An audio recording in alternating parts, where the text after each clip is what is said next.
7.7, the beat of the capital. I'm your host, Brad Kamikaze Franklin, and of course, this is the show dedicated to bringing you all things that are good in the city of Jackson. We are making sure that we are bringing you the information that you need. We're making sure that we're staying on top of all of that. Make sure I get this here taken care of. All right, so as promised, our first in-studio guest of 2024 is probably one of our most valuable guests of 2023. Is our MVP of the Good Things Jackson show, man, because he was always ready when I needed him to come in and kind of update us on what was happening in the legislature. And for those of you who don't know, on January the 2nd, the 2024 legislative session began. All right, so it is already underway, and this year I want to make sure that you guys are on top of what's happening at the Capitol. I think last year, because of House Bill 1020, we kind of got a late start on being concerned on what was happening at the Capitol, but this year we're going to get the jump. We're going to know what's happening from the tippy top, and Representative Chris Bell hopefully will be available to continue to tell us what's going on, man. So what's going on, brother? 100%. Appreciate you, brother. Thank you for allowing me to be here. Thank you. As well as being your first guest in Yes, 2024. yes, the first guest of 2024, man. Kind of beginning like we ended 2023, basically, man, because the stuff that's happening at the Capitol is very important, and I think it's important that the people that are listening know what's happening. So let's talk about legislative session 2024, and before we get into the nuts and bolts of some of the things that you guys are going to be touching on, how has the session gone so far? I see that there has been a new speaker that has been elected in the House. Talk about that a little bit and talk about, you know, what kind of tone that's going to set for you guys through the rest of the session. Well, again, like you said, it's a new year, new speaker. We just got our committee assignments last week on Friday, as a matter of fact. So we're really going to start to get to work this week with respect to committee meetings, bills being assigned to committees, and chairman working on various bills. But I will tell you this, you mentioned the new speaker being elected, Jason White from North Mississippi, actually from Holmes County. He set the tone early on during his speech when he was elected as the new speaker, that, you know, hey, we can, as a Republican, we can run over Democrats at any time we want to, but he wants to change that and be effectively working across party lines. Okay. He wants us to be able to work together. So he made that statement. And one of the things that he showed that he wanted to make that statement is by our voting board. It may sound odd to some, but for us that have been in this legislature for the past 8 years, understood that our board was segregated by Democrats and Republicans. So Democrats were on the left, Republicans were on the right. So he came in, and the board is now alphabetical order, no party affiliation. So we're all mixed in together. So two things, what it stops is, one, you can't count your votes for the folks that on the Republican side or the Democratic side have voted either for or against a measure. But it's much better. It's a better atmosphere in the chamber. He's encouraged his Republican colleagues to go to lunch with Democrats. It's not that many of us, of course, but you know, once we get to know each other, and then the real battle will start this week coming up as far as legislation wise. So right off the top, you feel like there's a different energy. It seems like he's, at least in theory, trying to create an atmosphere where everyone feels like they have a chance. The Democrats feel like they have a chance.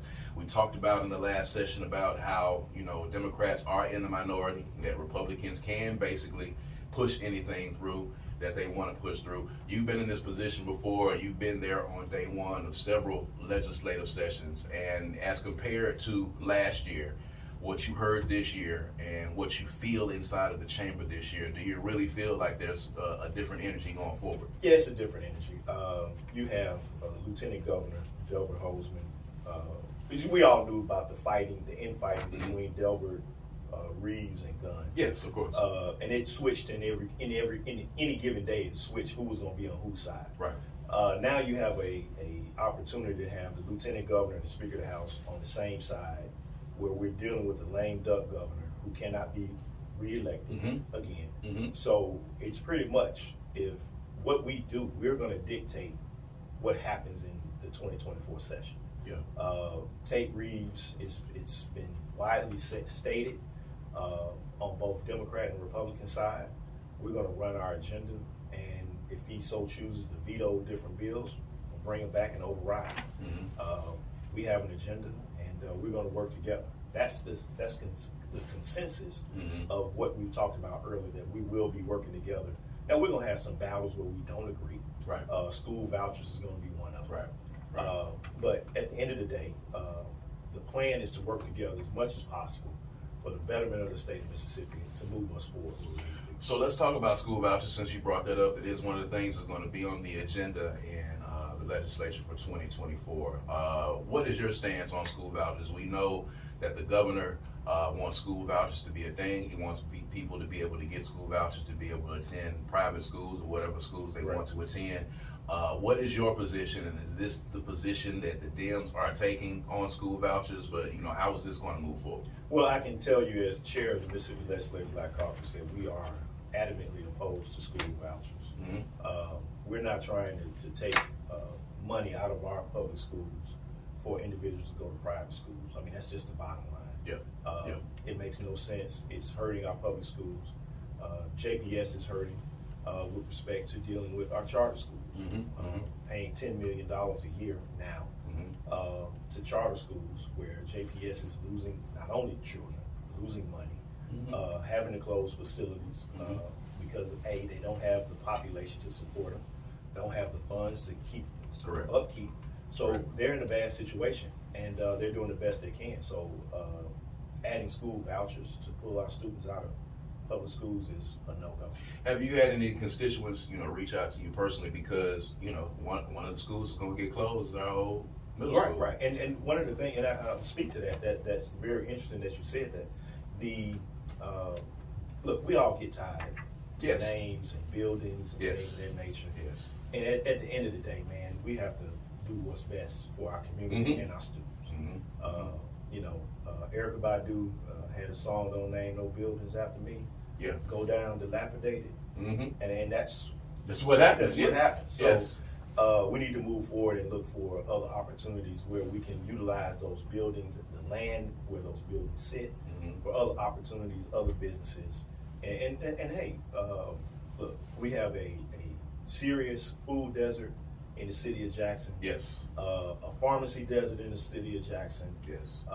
Look, we can put health clinics there, child care facilities there. I mean, look, the libraries where we don't have a library. So there are numerous opportunities.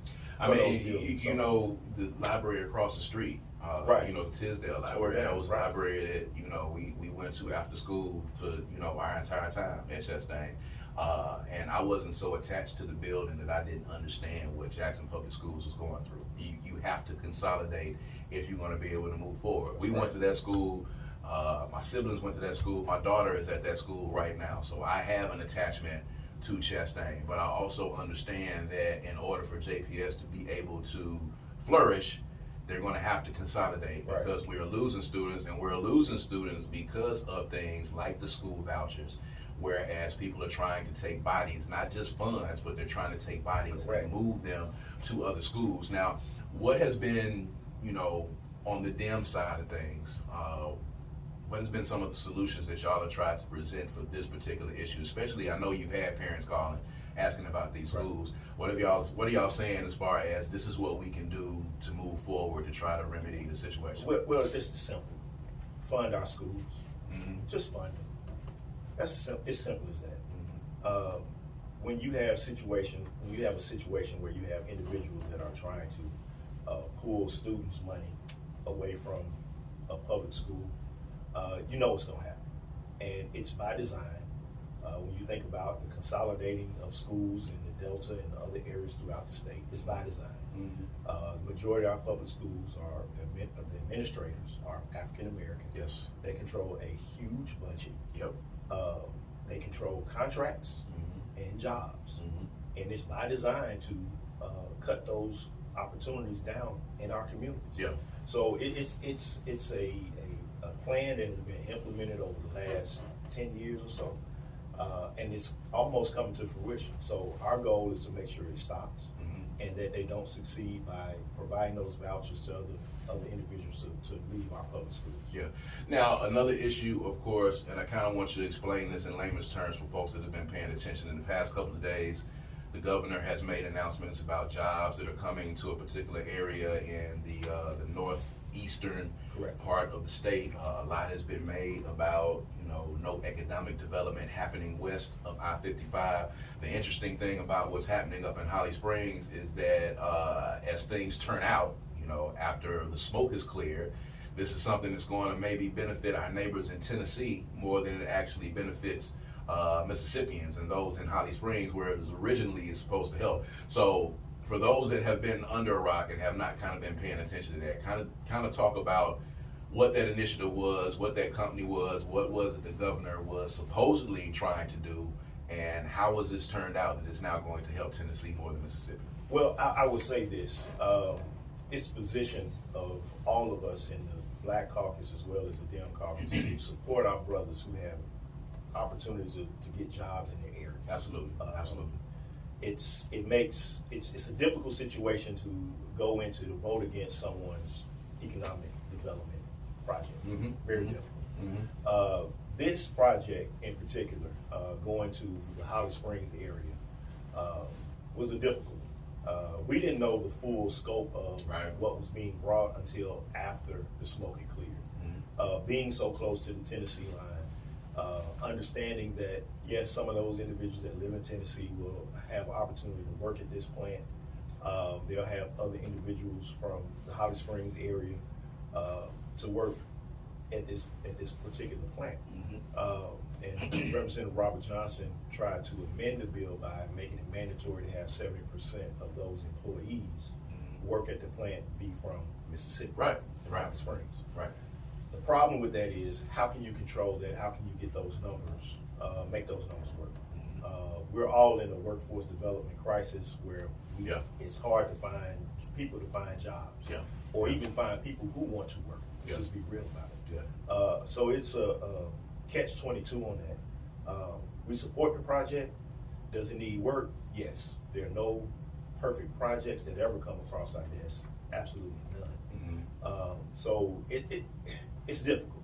So one of the things, I think one of the reporters from Channel 16 asked the governor about, how this bill turned out and the issues with the bill and the issues with not, presenting some economic development west of I-55. And his response was basically, they voted for it, so it's here. Basically saying, well, the Democrats voted for it as well. Right. And as you were saying, the tenure is not to vote against an economic development project. You want to see people get jobs.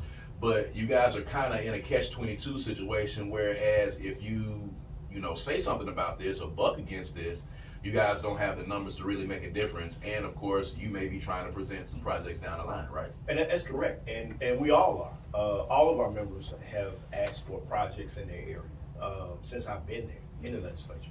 And look, you and I have had this conversation before. Mm-hmm. I have asked for things to come. They've been voted on and passed, and the governor found his, way to veto. Yes. Because of the city of Jackson and his hatred toward the city of Jackson. Mm-hmm.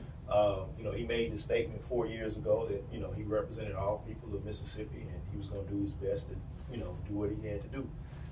4 years have passed. He has thrown mud at the city of Jackson. That's the best way I can say it now. Yeah.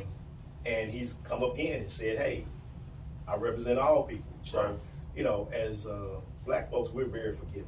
Mm-hmm. We believe in second chances. We do. And he's going to have his opportunity to have his second chance. Right. But he's going to be on a short leash. Right.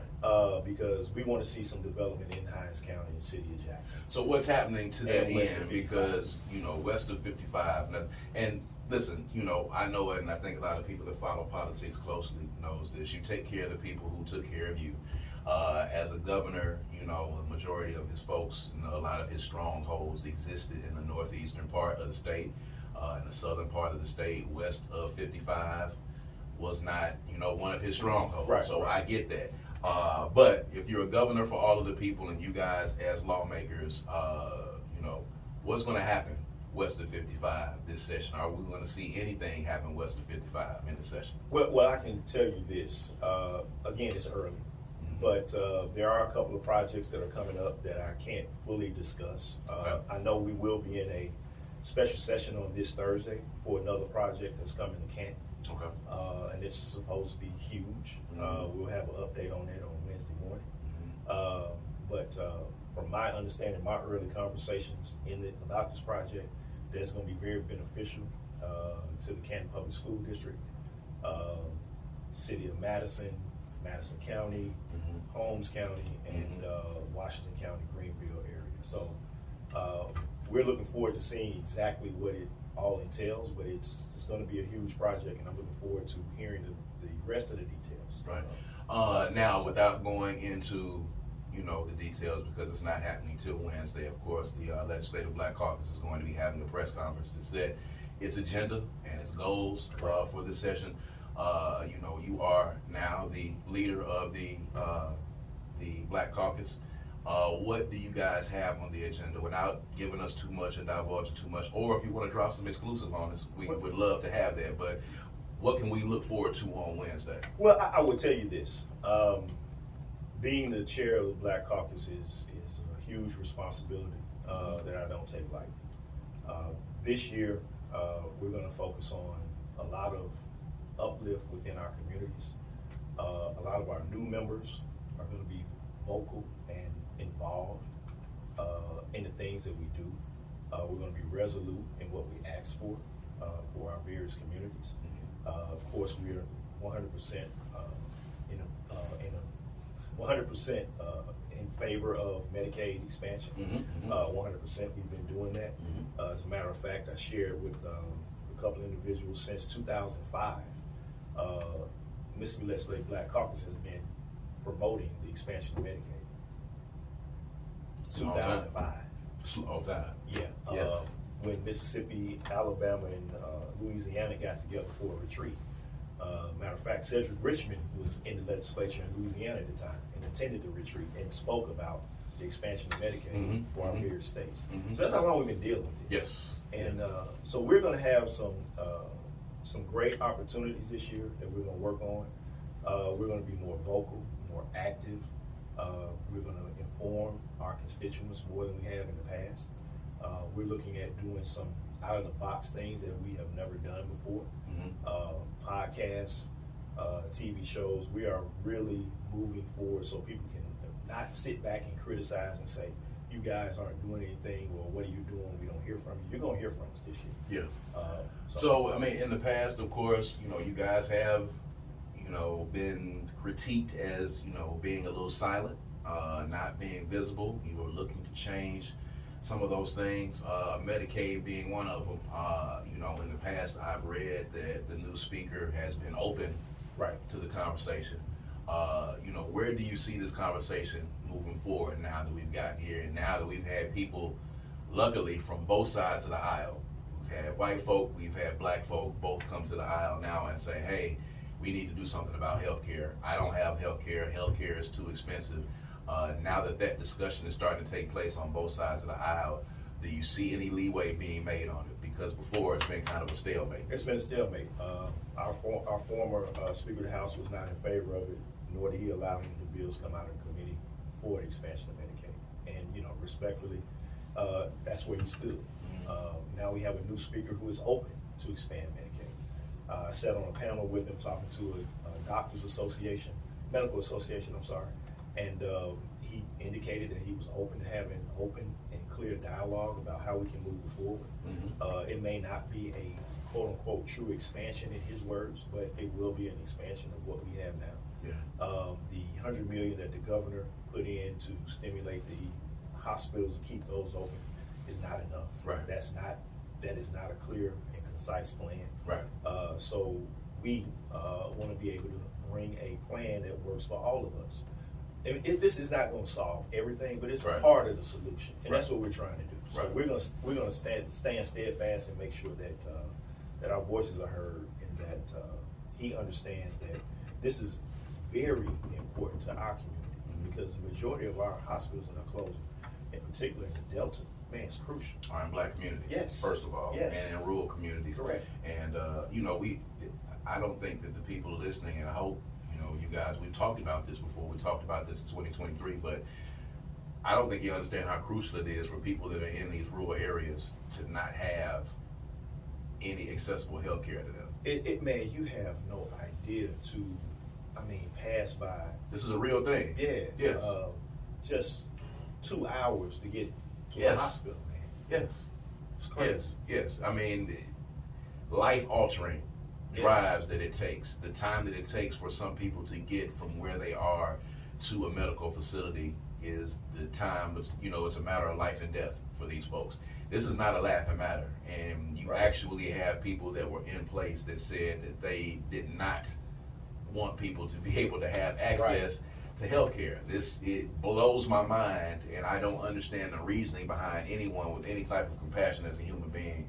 I don't know how you guys do it, but me personally, just, you thinking about someone. I have relatives that live in rural areas of the Delta, and the Neshoba County and areas, and they live in rural areas, and the thought of them having, a life and death situation, and them having to drive an hour, Correct. 2 hours, for Or being airlifted. Yes, or being airlifted. Even if that's even available at Right. the time. So it's a crazy thing to think about. That is definitely something that is on the plate of you guys, and something that I'm hoping gets handled in this particular session. Now, you talked about being the chairman of the Legislative Black Caucus. We talked about some of the critiques in the past. Now that you've come on board, what are some of the things that you are looking to fix internally? Because we talked last Right. year, and we were very candid about what was happening. We was very candid about the fact that, there appeared to be no solidarity within the caucus, especially when we're talking about HB 1020 Correct. and what was happening with that bill. What are you looking to change in that dynamic, and what have you seen as some positives in your conversations with everyone? Because y'all have gotten together and talked so Yes. far. What are you seeing as some of the positives going forward? Well, I'm enthusiastic about our newly elected members. They are hungry, just as I was hungry when I got here 8 years ago. And they are ready to work, and I'm gonna put them to work. Our mature, older guys, they're ready to work, and ladies, they're ready to work now as well. So, I'm enthused about what we're doing.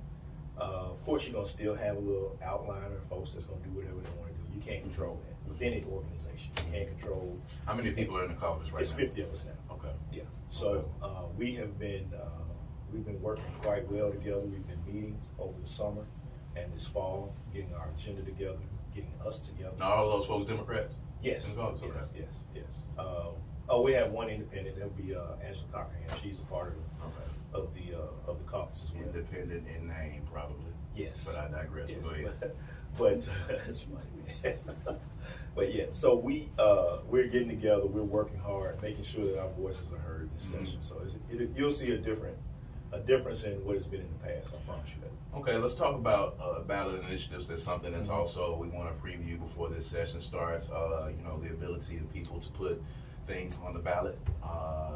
We saw when this has happened with medical marijuana and a lot of different things. So, what is the caucus's stance? What is your stance on this ballot initiative? What can people look forward to with this discussion coming up in the session? Well, I'll tell you this, on the ballot initiative, there are a lot of different groups that are trying to put a ballot initiative together. And we have to vet them all, just to be honest with you. The simplest way is just to remove the 5 districts and make it 4 and leave it as it is. That's the simplest fix for it. Yeah.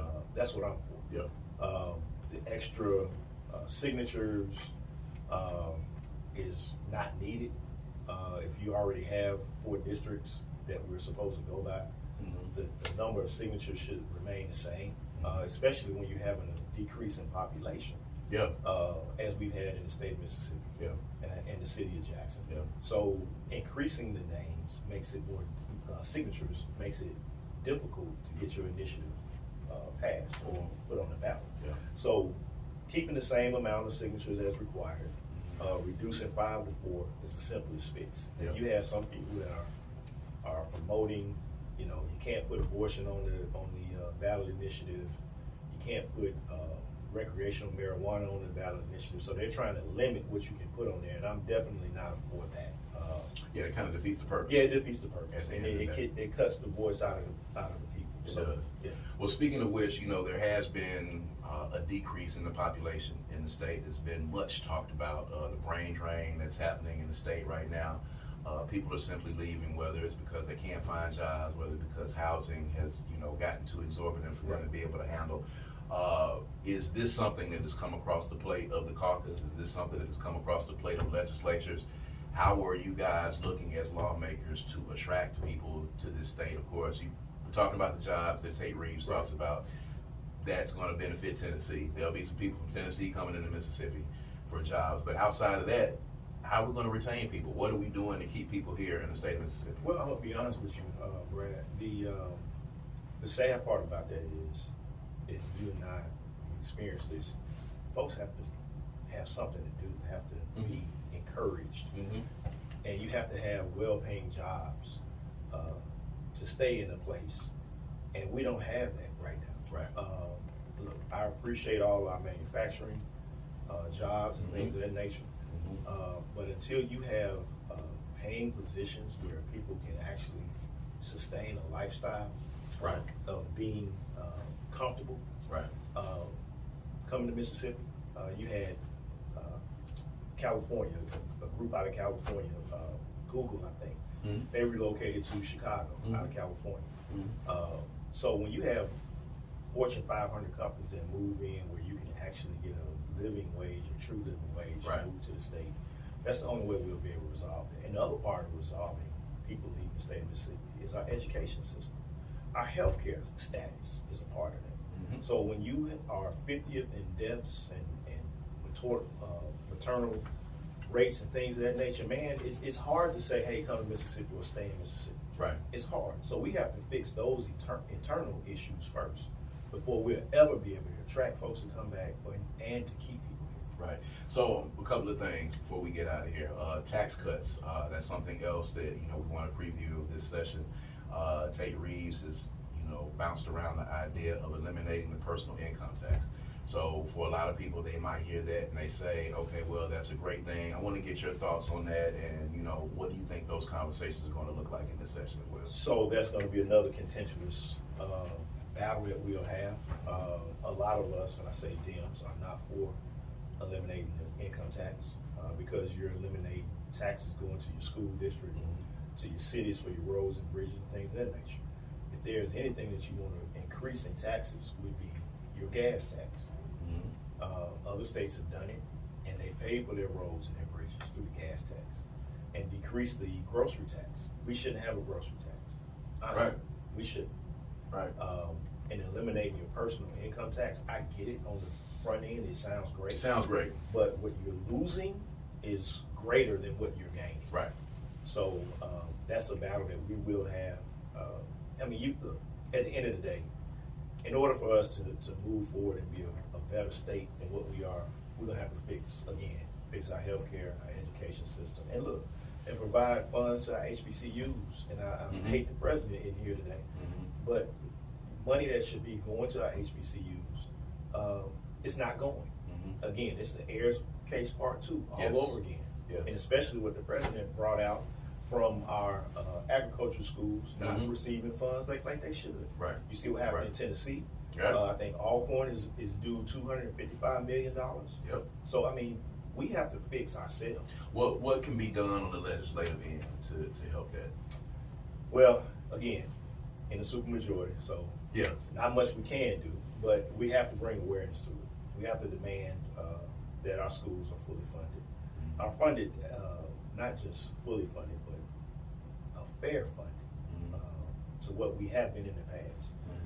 Look, Jackson State has been asking for money for dorms, Yes. cafeteria for the last 4 years. Yes. And for some unknown reason, we can't never get that money. Right. We have students. Not really an eye reason, but yeah. Right. You're right. Students that have been begging to come to Jackson State, applied to Jackson State, Mhm. and we don't have the housing to get those Yes. students there. Correct. It's crazy. It's stupid. It's the wildest thing. Right. So, to that end, we know that there's a supermajority right now. We had probably one one of the closest gubernatorial races that we've had in recent history. So it looks like the tide is changing, people's thoughts are changing. It could be that, a page is going to flip here or there. What is the caucus thinking about? What are you thinking needs to be done? What do we need to do? So I'm glad you asked that. I'm glad you asked that question. So I'll make some folks mad, and I really don't care if you know me. We shouldn't have lost that race with I would agree. I would agree. Our Democratic Party could have done a better job than what they did. You can't have a small group of folks that you listen to and think that they can help run a campaign or help a candidate, where you excluded the voices of many. And now let me ask you, there was some turmoil, of course, there was some turnover. There was a new chairman that came in. So do you feel like, that contributed to it? Do you feel like when the new chairman came on board, there wasn't a lot of listening to some of those other voices? Where could you pinpoint it? All of the above. Okay. All of the above. Do you feel like if there had not been any turnover, if we'd had the leadership of the Democratic Party, had they been in place the entire time, and this shakeup wasn't happening in the middle of this race, do you think the outcome I could be think different? people need to leave their personalities at home and learn to work together. That's what I think. Okay. And that's real. So what, as a chairman, what are you looking to do to try to change that dynamic? What are you looking to do to try to improve that relationship that obviously is strained between you guys and maybe the state Democratic Party? Yeah, well, that's a conversation that needs to be had in private with the chairman of the party and those individuals that he has providing him with advice. Until that happens, we'll have the same old. And it's not just with me, it's with other individuals outside of the party. Yes. When you have opportunities where you have people that come in and ask for 5 minutes of your time, to provide some insight, to help out, to move the party forward, to get more people involved, and I don't say you shunned them away, but you didn't listen to them. Okay. Didn't provide them with that 5 minutes of conversation, and I'm not talking about me personally. Right. But when you hear this, when you hear these stories, when you hear where only a select few of individuals were included on helping a campaign, where you needed more than just a few voices out there stomping the grounds for a new governor for the state of Mississippi, it's concerning. It's a problem. Yeah. So you're speaking to a lot of long-standing issues, I think, that need to be addressed. There were a lot of internal issues. Correct. Let's just be real. Correct. If anybody from the state Democratic Party is listening, we'd love to have the new chairman on the show. Love to get him in here. Love to talk about some of the fallout from the gubernatorial race and what some of the plans are going forward. We want to keep putting this positive energy because this was a very tight race. This was a very close race. We are at the cusp. We do need to get some more Democrats into the House of Representatives. We do need to get some more Democratic senators in here. We do need to take care of that supermajority. To that end, the last thing I want to kind of catch everybody up because, this has kind of been swept under the rug a little bit, but it's actually happening and it's actually in effect right now. House Bill 1020. Talk about where that's at and kind of update everybody so they can know, this is not a conversation anymore. This is a real thing and it's happening. Yeah, so 1020 is in full effect. It's been struck down. The judge has allowed it to go into effect. You'll have more Capitol Police roaming in areas that they were not roaming before. And we've seen it. And you will have appointment of judges who are not elected that will hear the cases that come before them that have happened in the complex. You even have a couple of folks that are attempting to expand the complex a little further. So that is concerning. And we'll come back and talk about that. Yes. But so ladies and gentlemen that are listening, expect to see more black and whites rolling. I think they've already seen them. Yeah. I know I've seen them in my area, and I know folks have seen them, and I've seen them with people pulled over. Understand, ladies and gentlemen, this is a serious thing, and we're going to keep you abreast of what's happening with that, and keeping you informed, I think, is the most important thing. What we want to do with this show, man, is keep you guys informed so you can have at least an ample opportunity to be able to be prepared for what's going on during this legislative session. Representative Chris Bell, thank you for being here with us. Of course, you are going to be back As many times as you need to come back No and get doubt, us brother. I information, the appreciate door is always open for you and any of your colleagues to come back. There's going to be a lot of issues that we're going to be talking about this legislative session, and I appreciate you coming on and giving us a preview of what's going to be happening in the 2024 legislative session. The Capitol is where all the action happens, people, and we're going to try to keep you abreast of what's going on there, okay? So we're going to holler at you guys on next Sunday. Thank you guys for tuning in. This has been the Good Things Jackson Show. I'm your host, Brad Kamikaze Franklin. See you guys next Sunday.